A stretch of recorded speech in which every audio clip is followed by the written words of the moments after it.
Queridos, hoje, pela manhã, no nosso estudo geral, a gente refletiu no texto da nossa devocional, ali em Lucas, capítulo 18, de 9 a 14, e vai ser também o texto da nossa reflexão de hoje, e aí eu vou explicar para os irmãos por quê. Peço novamente que, mesmo assentados mais reverentes, os irmãos abram a Escritura, ali no capítulo 18 do Evangelho de Lucas, a partir do verso de número 9, até o verso de número 14, diz assim a palavra do Senhor. Alguns que confiavam em sua própria justiça e desprezavam os outros, Jesus contou esta parábola. 2 homens subiram ao templo para orar, um era fariseu e o outro publicano. O fariseu, em pé, orava no íntimo: Deus, eu te agradeço porque não sou como os outros homens, ladrões, corruptos, adúlteros, nem mesmo como este publicano. Jejuo 2 vezes por semana e dou o dízimo de tudo quanto ganho. Mas o publicano ficou à distância, ele nem ousava olhar para o céu, mas batendo no peito dizia: Deus, tem misericórdia de mim, que sou pecador. Eu lhes digo que este homem, e não o outro, foi para casa justificado diante de Deus. Pois quem se exalta será humilhado, e quem se humilha será exaltado. Vamos orar mais uma vez? Senhor, nós pedimos mais uma vez a Tua intervenção, que o Teu Santo Espírito nos traga clareza e nos auxilie, Senhor, na exposição e na compreensão da Tua palavra. E que isso traga crescimento para as nossas vidas e o desejo do nosso coração de vivermos segundo a Tua vontade. Assim te oramos, na dependência de Jesus. Amém.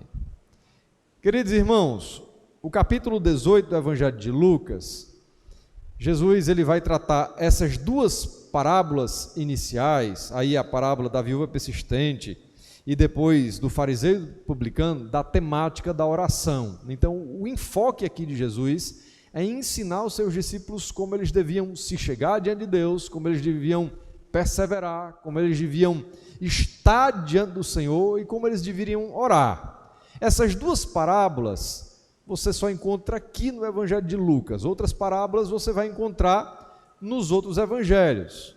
Pelo menos a maioria dos sinóticos, as parábolas conversam entre si. Aqui não, essas 2 são exclusivas aqui do Evangelho de Lucas. No verso 9, então, Jesus ele conta uma história, uma parábola, para aqueles que estão ouvindo ele, e a parábola ela tem o objetivo de, por meio de coisas do dia a dia, por meio de coisas habituais, Jesus pega personagens, metáforas, histórias, daquilo que era do contexto das pessoas daquela época, e dentro dessa história existe algo para nós que tememos a Deus, para nós que queremos entender as coisas do reino e como agradar ao Senhor. E mais uma vez, então, Jesus se coloca diante dos discípulos e ele vai instruí-los por meio de parábolas. A gente passou durante alguns meses estudando as parábolas, né? E aí a gente viu que as parábolas elas foram escolhidas por Jesus para ensinar ao povo e ao mesmo tempo para que elas servissem de juízo para aqueles que ouvissem e não conseguissem entender. Então os discípulos eles tinham sempre, né, a instrução, seja ela ali, clara na hora, ou uma instrução posterior do Senhor, mas a grande multidão que ouvia não conseguia entender esses detalhes do reino, e as parábolas elas servem de juízo e de julgamento. Aqui então, mais uma vez, o objetivo de Jesus é ensinar e instruir os discípulos acerca da oração.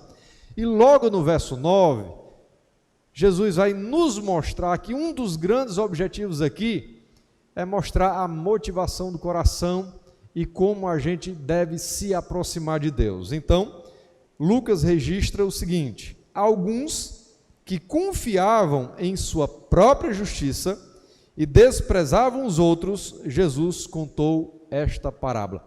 Qual era o público-alvo? aqueles que confiavam na sua justiça pessoal e desprezavam os outros. Alguns comentaristas vão dizer que o público-alvo de Jesus aqui eram os fariseus. Afinal de contas, nos evangelhos a gente vê embates de Jesus com os fariseus e Jesus sempre, mostrando ao povo a hipocrisia dos fariseus, que muito faziam para a justiça própria ou para a glória pessoal. Eles oravam, eles davam dízimo, eles jejuavam, mas aquilo que eles faziam para Deus não era para Deus. O fim era eles mesmos, a sua própria reputação, o seu reconhecimento social, a sua promoção religiosa. Esse era o grande objetivo. Outros comentaristas vão dizer que não eram apenas os fariseus, porque isso limitaria demais, então, o público. Mas, de fato, todas aquelas pessoas que procuravam sua autojustiça e não levavam em consideração os outros. Todos que estavam dentro desse perfil. E o que é a autojustiça? O que é a pessoa que confia em sua própria justiça? É aquela que quer se garantir por seus méritos diante de Deus. É aquela que acha que porque faz muito vai ser mais beneficiada, é mais ouvida, é mais aceita, é mais próxima, é mais santa do que os outros. É aquela que faz não procurando o cumprimento da vontade de Deus numa submissão humilde, mas ela procura o reconhecimento. E aí muito do que ela faz é para promoção pessoal. É por isso que os fariseus, muitas vezes, são então acusados de Jesus disso. Eles oravam nas esquinas, nas praças. Quando eles jejuavam com carinha de quebrantamento, de fome, de sofrimento, Quando eles oravam para serem ouvidos, e Jesus vai dizer, olha, não é assim que a gente deve orar. Quando eles davam o dízimo, é para aparecer, para mostrar então a sua generosidade, a sua benevolência. Mas não apenas eles, tem muita gente que se confia e se garante, e Deus é o detalhe. Tem muita gente que acha que se garante com Deus por aquilo que faz, se esquecendo que tudo que temos, que tudo que somos, é fruto da cruz e da graça de Deus para nós. Afinal de contas, a Bíblia ela constantemente nos lembra que não pertence a nós a glória pertence a Deus, seja a glória da salvação, seja a glória do perdão e da redenção. Justificados, pois, mediante a fé temos paz com Deus por meio de Cristo Jesus. Pela graça sois salvos mediante a fé, e isto não vem de vós, é dom de Deus, não de obras, para que ninguém se glorie. Ele nos transportou do império das trevas para o reino do seu Filho amado. Sempre a Bíblia vai dizer que é Deus então o autor e o consumador da fé. Aquilo que a gente faz para Deus, se você faz tudo que você deve fazer, você não faz mais do que a sua obrigação, porque é o que Deus manda. E a Bíblia vai dizer que mesmo fazendo tudo que a gente deve fazer, nós não passamos de servos inúteis, porque sempre a gente mete os pés pelas mãos, sempre a gente fica devendo algo diante de Deus por conta dos nossos próprios pecados. Às vezes, nós fazemos coisas boas aos olhos dos outros, exatamente à semelhança dos fariseus, para a gente ser reconhecido, para a gente ser ouvido, para a gente galgar, e alcançar lugares, portas se abrirem. Tem muita gente que serve a Deus não porque foi chamada ou porque tem agradecimento, gratidão, vocação, mas porque quer estar na liderança, quer estar na frente, quer estar ali no microfone. E aí essa parábola é direcionada para todos aqueles que têm sua justiça pessoal em primeiro lugar e que desprezam os outros. Os outros são inferiores. Essas pessoas, elas se bastam. E aí Jesus, nessa história, vai apresentar dois personagens, um fariseu e um publicano. E dentro da realidade do contexto da época, esses dois personagens, eles são extremamente opostos. Enquanto os fariseus faziam parte da liderança religiosa da época, eram aqueles que tinham um zelo rigoroso pela lei, pela dieta judaica, pela observação das festas, pelo calendário litúrgico, pela instrução da palavra. O publicano era aquele que era desprezado socialmente porque era coletor de impostos, envolvido com corrupção, com desvio de dinheiro, com falcatrua, e os judeus coletores de impostos eram desprezados pelos seus, considerados até piores do que os pagãos. A gente vai ter, caso de um coletor de imposto que fica muito conhecido. Quando Jesus vai para a casa dele, todo mundo se escandaliza. Como é que ele come com publicanos, O fato é que os dois personagens, eles foram escolhidos por Jesus para nos ensinar, então, como a gente deve se aproximar de Deus e como a gente deve se portar na oração. Jesus, então, pega o primeiro e vai falar como o fariseu chega no templo, porque os dois homens têm o mesmo objetivo: eles querem ir ao templo, eles querem orar, eles querem ser ouvidos por Deus. É o momento da oração, eles vão ao templo, eles vão orar. Dois homens, dois objetivos e duas respostas totalmente diferentes diante de Deus.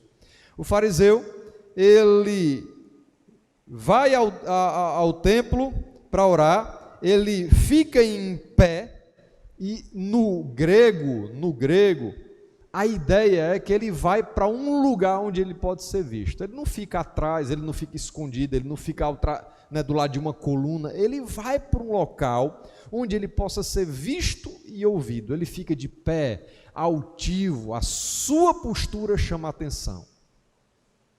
As pessoas param para olhar, oxe, o que é aquilo ali? A postura dele chama a atenção. E quando ele então se posiciona e fica em pé, dentro desse propósito, ele começa a orar para si mesmo. O costume naquela época era orar como um murmúrio.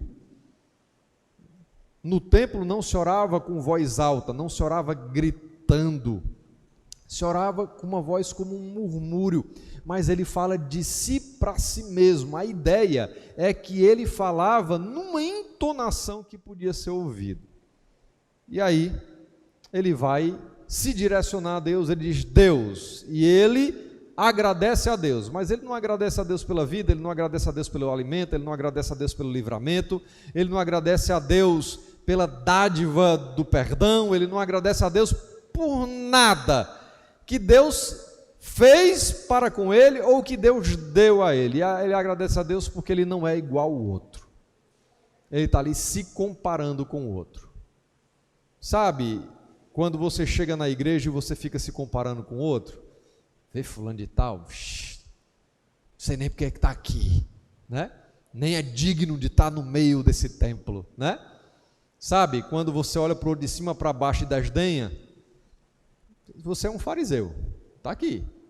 Sabe, quando você entra na Bíblia, entra no templo, não para cuidar da sua vida, mas para olhar os defeitos do outro, para você sentir melhor, superior, é isso aqui. O camarada está orando e ele está agradecendo a Deus porque ele não é como o quê?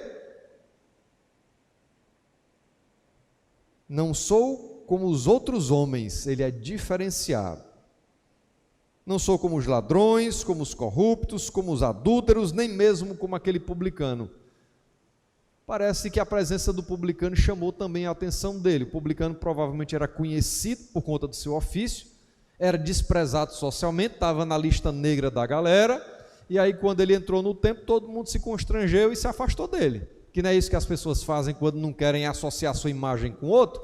Senta do outro lado, Talvez você já tenha feito isso, Você estava sentado aí no lado do banco, aí fulano de tal sentou, aí você se levantou e foi para o outro lado. Afinal de contas, você não aceita sentar do lado da pessoa. E aí o fariseu está dizendo, olha, eu não sou como os outros homens. Ele é tão maravilhoso, ele é tão justo, ele é tão santo, que ele não se vê como um pecador. Ele vê os outros como pecadores. Aquele publicano é um pecador, aquele ladrão é um pecador, o corrupto é um pecador, mas eu não sou como eles. Olha a imagem que ele tinha de si mesmo. E aí ele vai na sua oração se promover, falando o que ele faz diante de Deus. Jejum 2 vezes por semana. A lei dizia que o judeu tinha que jejuar 1 vez por ano, ele jejuava 2 vezes por semana, então estava excedendo a média, né? E dou o dízimo de tudo quanto ganho. A lei dizia que era para dar o dízimo, né? E dizia como, mas todas as transações comerciais dele, ele dava o dízimo, ele excedia. Então, aos olhos dos outros, ele era o cara. Mas a oração está revelando a podridão do seu coração, a falta de discernimento, a falta de noção. Afinal de contas, ele é superior aos outros que são pecadores, ele não, e ao mesmo tempo, ele está se promovendo na sua oração. Olha o que eu faço para Deus, olha o que eu faço, olha como eu faço. Ele quer ser ouvido, ele quer ser reconhecido pelas pessoas, o objetivo dele é esse, não é alcançar graça, perdão, misericórdia, é ser ouvido pelos outros. E aí Jesus, ele se dirige na sua parábola para o publicano, mas o publicano ficou à distância, enquanto um ficava em pé, no meio, numa postura que chamava a atenção, o publicano se constrangia em estar naquele local, porque o templo simbolizava naquela época a presença de Deus, do Deus de Israel. Ele se constrange porque ele sabe quem ele é, ele sabe o que ele tem feito, e quando ele vai buscar a Deus, ele vai nesse constrangimento, ele fica à distância, ele fica num lugar reservado, não por conta das pessoas, ele não está nem aí para o que as pessoas estão pensando nele, mas aqui o constrangimento dele é diante de Deus. Qual foi a última vez que você se constrangeu na presença de Deus por quem você é? Sabe, de vez em quando, as minhas filhas fazem uma travessura, e aí, quando eu vejo e eu chego, geralmente, muito dificilmente na primeira vez elas reconhecem a travessura delas. Quando eu chego, está lá, o olhar é um, mas quando eu digo, olha, você tem certeza, aí o olhar muda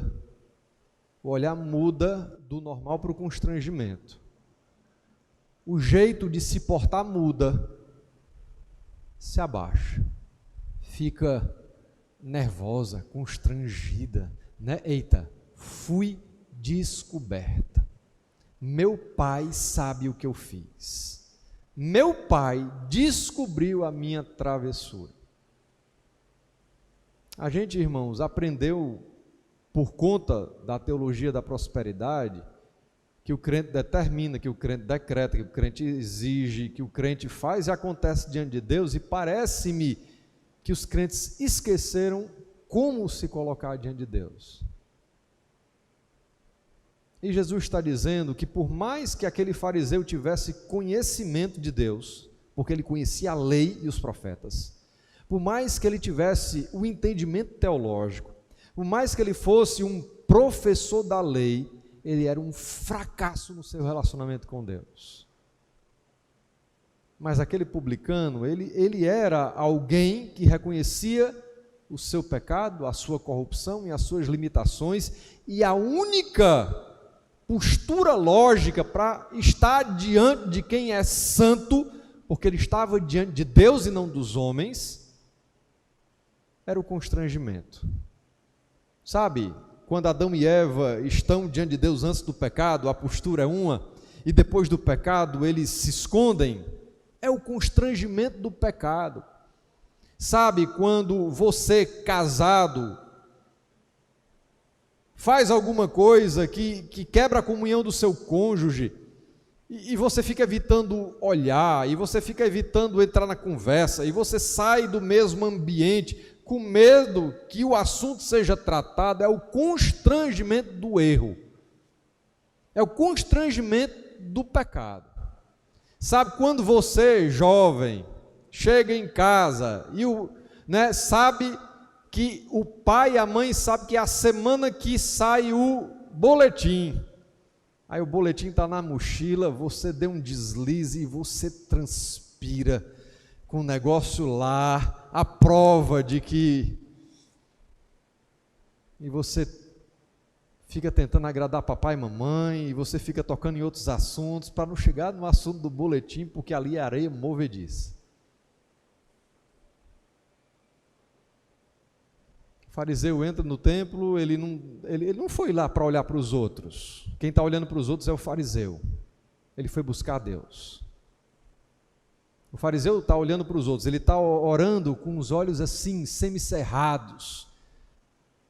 Ele quer ser ouvido, ele tem prazer quando as pessoas dizem... Mas o publicano sabe os seus erros, as suas transgressões, ele reconhece que ele não tem nenhum direito de estar na presença de Deus. Ele nem ousava olhar para o céu, ele fica à distância. Diz o texto, mais batendo no peito, e a ideia aí no original é que ele estava tão contrito, que ele estava inquieto na presença de Deus. E ele vai então orar. Qual é a oração do publicano? Deus, tem misericórdia de mim, que sou pecador. O publicano não se justifica, o publicano não aponta alguém que é mais pecador do que ele para se sentir melhor. O publicano não vai olhar para os outros para transferir responsabilidades. É ele e Deus. Ele sabe que não pode fugir dos olhos atentos do Senhor. Ele sabe que pode enganar os outros, não a Deus. Ele sabe que o dinheiro dele não dá aquilo que ele foi buscar diante de Deus, que é paz no coração. Por mais que ele ganhe pela extorsão, pela corrupção, pela mentira, pelo ganho ilícito, nenhum ganho pode dar a ele aquilo que só Deus pode dar. E ele está diante daquele que pode perdoar os pecados. Ele está diante daquele que pode trazer paz ao coração, mudança de vida. Ele está diante daquele que de fato tem o direito sobre vida e morte, sobre paz ou inquietação. Ele quer paz. Ele vai atrás daquele que pode dar a ele o que ele precisa. O que é que ele precisa? Misericórdia.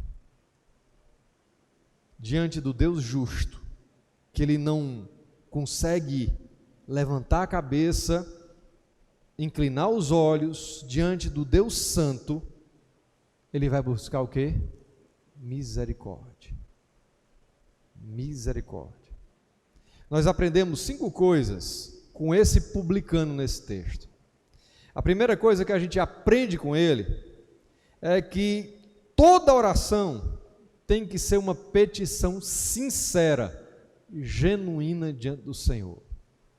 No mundo fake, no mundo de máscaras, a gente não pode esquecer que Deus nos sonda, que Deus nos conhece, sabe o nosso levantar e o nosso deitar, que as palavras não chegaram ainda à nossa boca e Deus já as conhece. A gente não pode enganar Deus.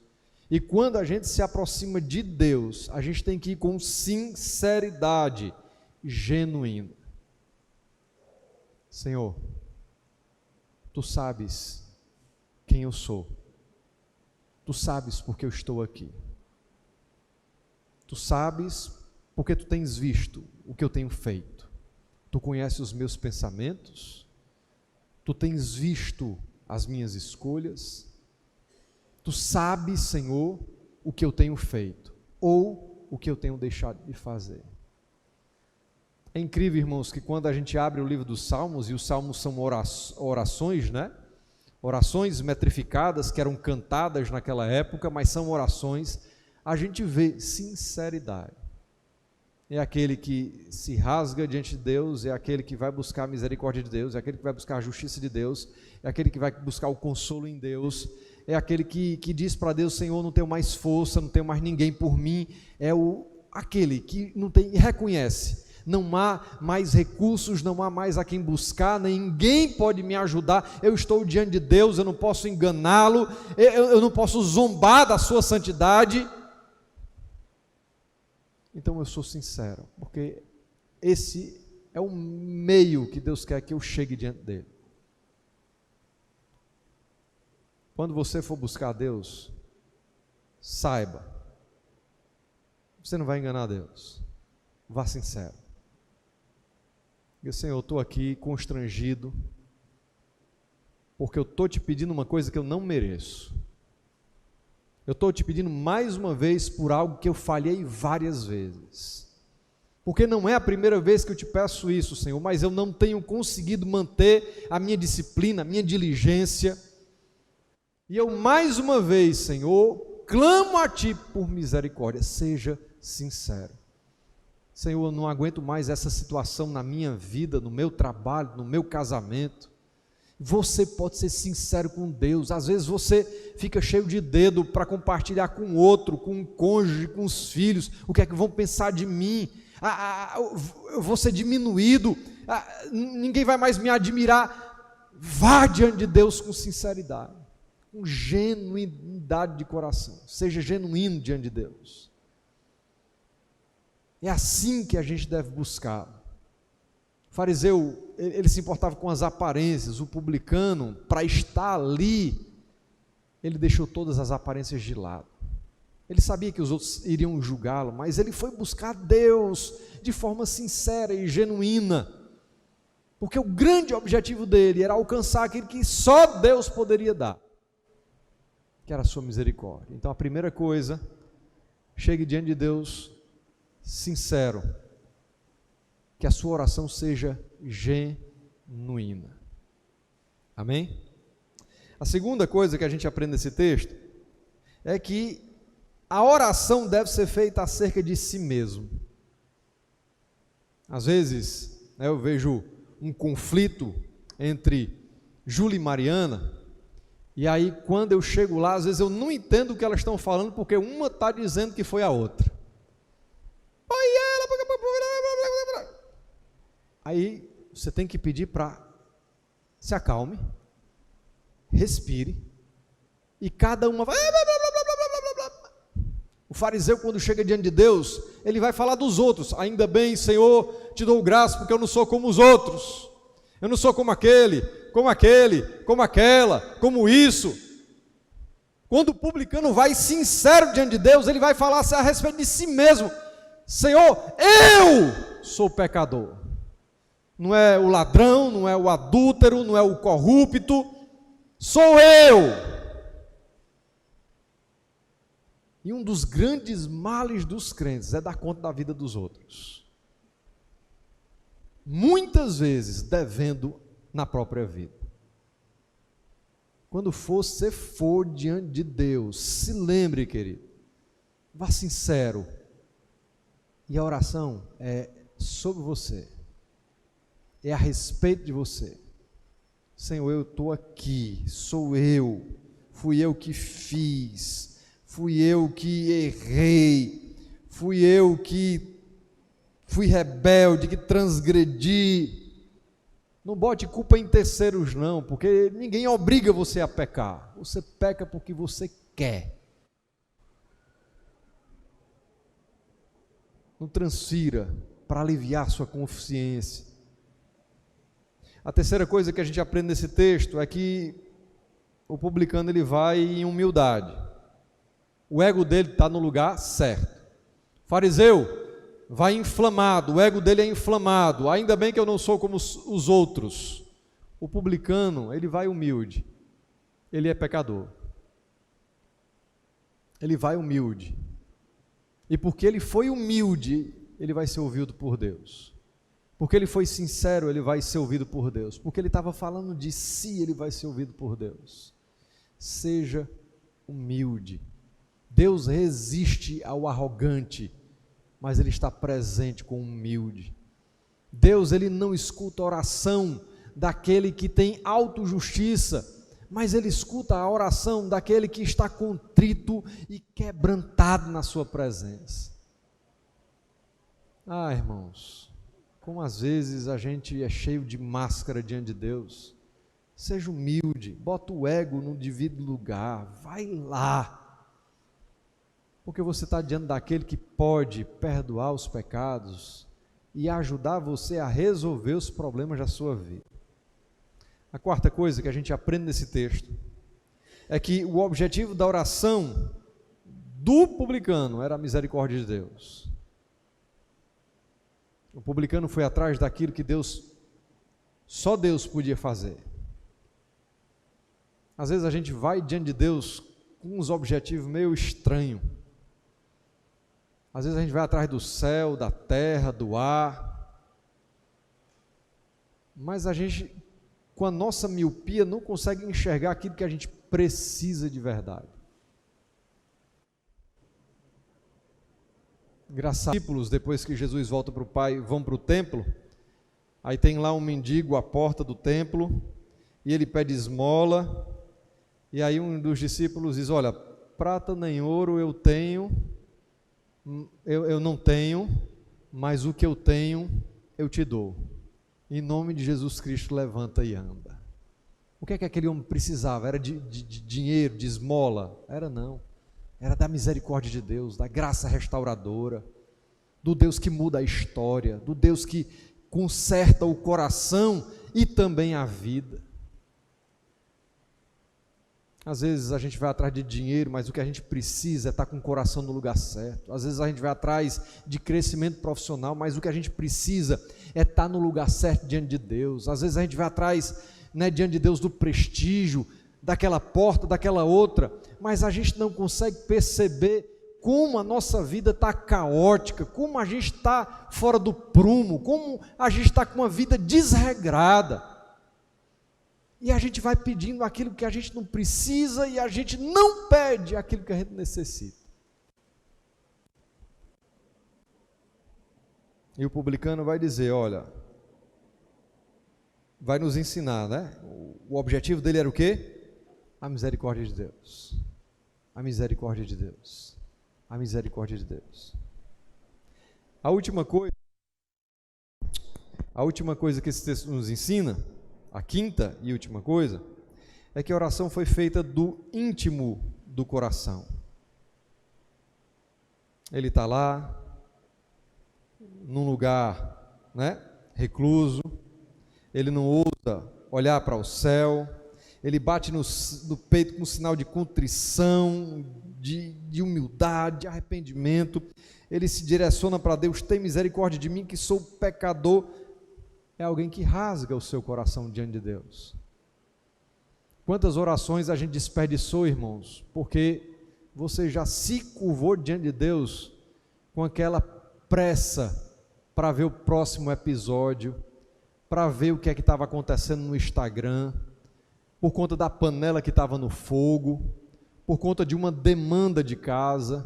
Quantas vezes a gente perdeu de se rasgar diante do Senhor da forma devida, porque a gente não dá o tempo devido, a gente não está em solitude, a gente não está num local devido, porque a gente tem a atenção está em tantas outras coisas que tira essa urgência da necessidade.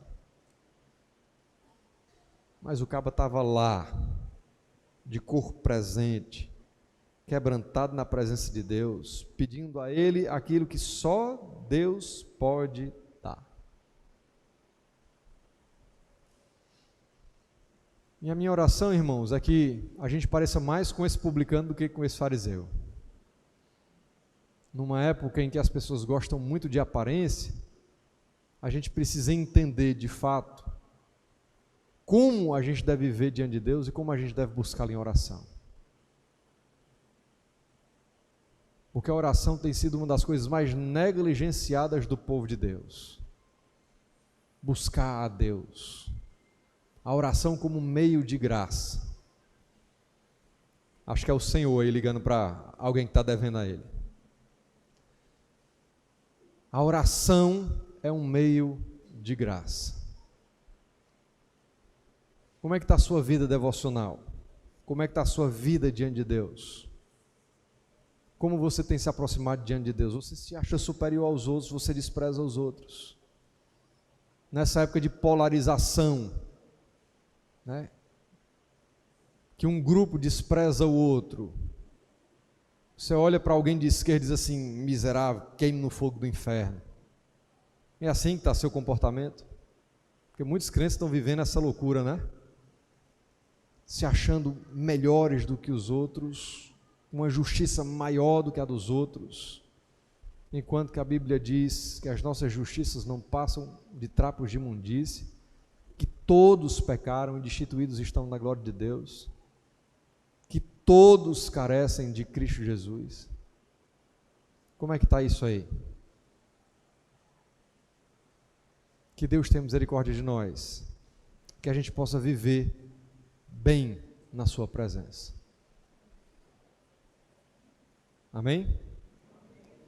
Curve sua cabeça, vamos orar? Senhor, que Tu possas continuar falando aos nossos corações e que nós nos aproximemos de Ti da forma correta, que nós possamos, Senhor, estarmos humildes, que a nossa oração seja sincera, que a nossa oração ela possa ser em humildade e que Tu possas nos ouvir e responder, que Tu, Senhor, tenhas misericórdia de nós, ajuste os nossos corações, a fim de que a nossa vida ela possa trazer glória para o Teu nome. Assim te oramos, gratos, em nome de Jesus, amém.